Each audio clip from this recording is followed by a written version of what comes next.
So recently, while I'm walking through Kmart, I saw these things. Watercolor brush pens. And I thought, well that's tempting, but probably not tempting enough. I mean, they're probably quite cheap and nasty because they're from Kmart, and they'll probably end up being a waste of money. Then I saw the price, and the price was $6. 6 Australian dollars, that is.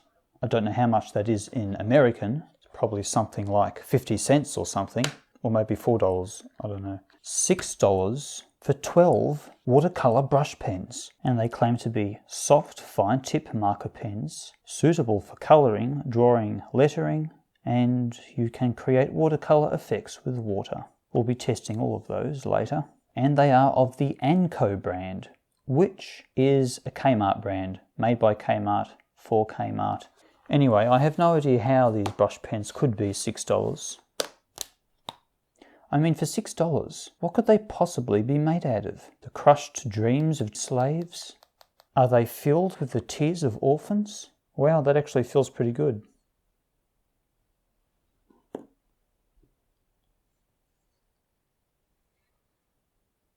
They even blend slightly. You can get a shade of green out of yellow and blue there. Look at that. On the front cover, it says brush pen, but here it also says soft fine tip marker pen. I usually call a marker pen a pen that looks like this. See, that it has a solid tip. This here is a marker pen. It has a tip made of one single piece of material. But these things here, these are proper brush pens. I'll show you. You can see that. No, you can't, can you? It's made with proper bristles and everything. It's a little nylon brush on the end of a pen. So these brush pens are proper brush pens, but they are water-based brush pens, so you will get slight amounts of buckling on regular sketchbook paper, but they're not so insanely generous with the water, unlike, let's say, for example, an actual water brush. That will give you some pretty extreme buckling. As I've just done here, you've seen that dry ink is quite easily dissolved in water. So my best guess is this is definitely a dye-based ink, not a pigment-based ink. In fact, let's do a little demonstration. Here I have a great big jug of water. And in this jug of water, I'm going to dip 2 test strips that have different kinds of colors on them, see? This one here is from the Anko water brush pens. And this one here is another group of cheap watercolors that I have by Montmartre, which I think some of these colors are actually pigment based. So they shouldn't just bleed straight off the paper if they are pigment based. So let's put this in the water. This is the Montmartre watercolors first. Let's see what they do.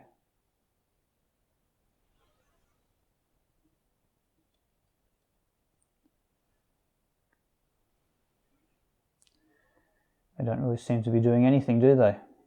Come on, do something. I want results. Yeah, so soaking them in water seems to be pretty stable. What if I give them a bit of a shake? No? No? Okay. Oh yes, we have some bleeding now. So look at that. There's a bit of bleeding there. But some of them seem reasonably permanent. But now let's try the Anko watercolor brush pens and see how they fare under a good dunking of water. Then we can truly tell whether they're dye-based or not. Oh yeah, did you see that? Oh, the camera wasn't in focus, how disappointing. Look at that. You can see the colours bleeding like smoke off.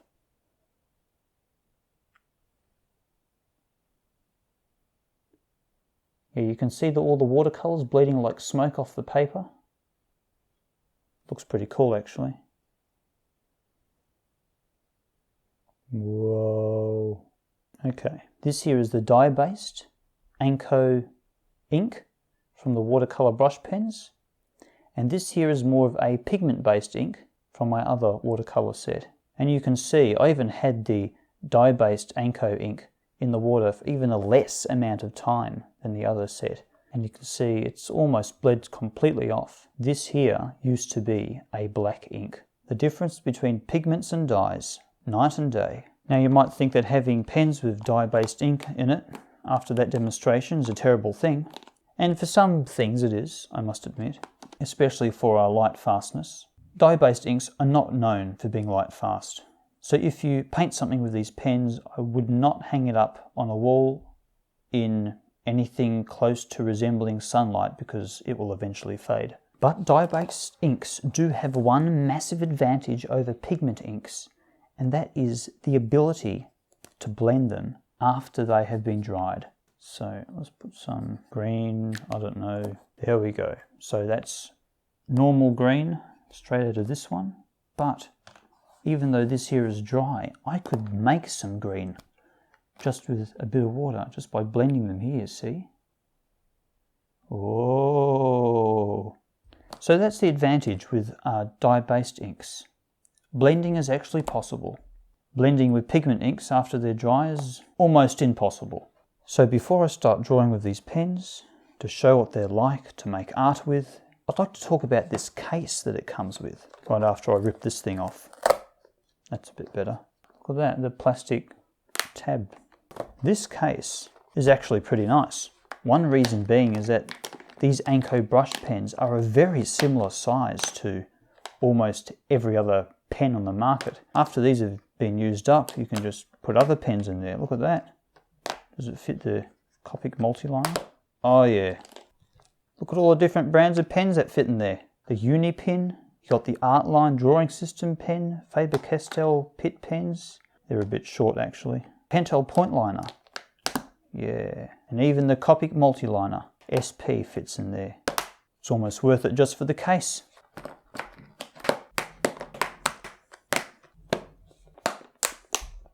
Okay, so that was my initial impression, and now let's get into more of a thorough review by drawing something.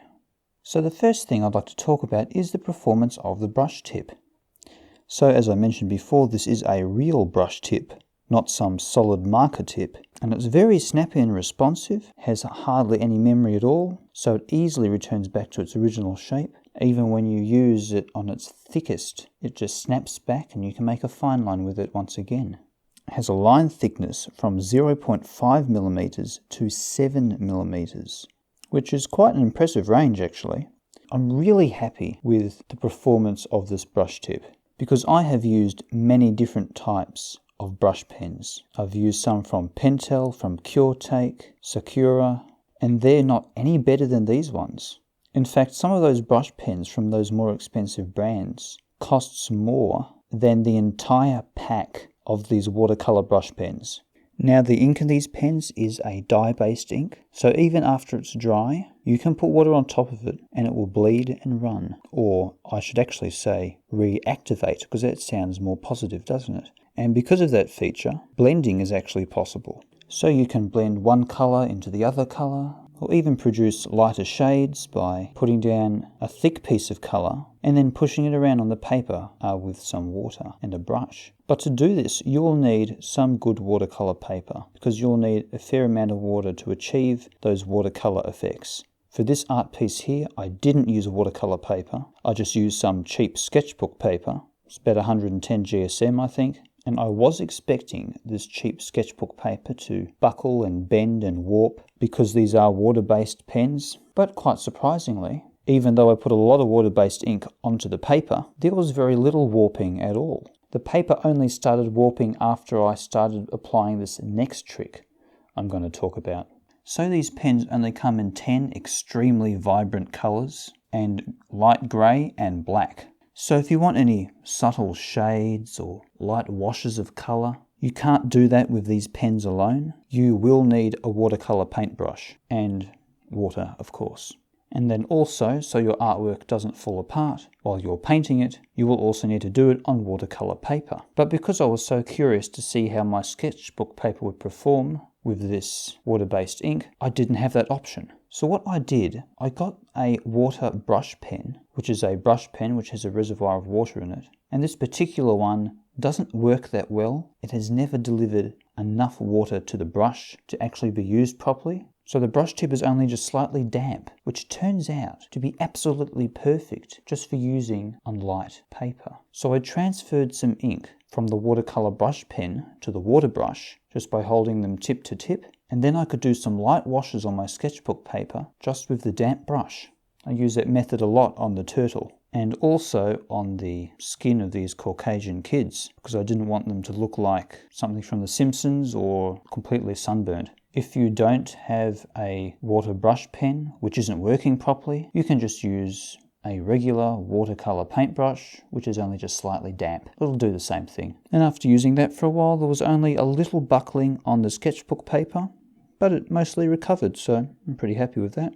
Now with these pens, I really wanted to say something about them that was just plain bad, you know, because they're cheap pens, and then if these are fantastic, then what am I buying other expensive stuff for? I've got to justify it somehow. So I thought maybe they don't put enough ink in them or something. So I did use one particular colour a lot. I used a light blue, so much that I probably had filled an entire A4 sheet of paper just with blue ink in some previous experiments and also in this piece. And the pen is still just as inky as it came, so they clearly must put enough ink in them. It's hard to say anything bad about these pens when they only cost like 50 cents each, Australian. Not including the case, actually. Maybe the case is free, yeah, that's what I'm trying to say. They're just one of those things which are both cheap and also really good value. I did try to find cheaper pens than these online, and I failed. I looked on AliExpress and Amazon.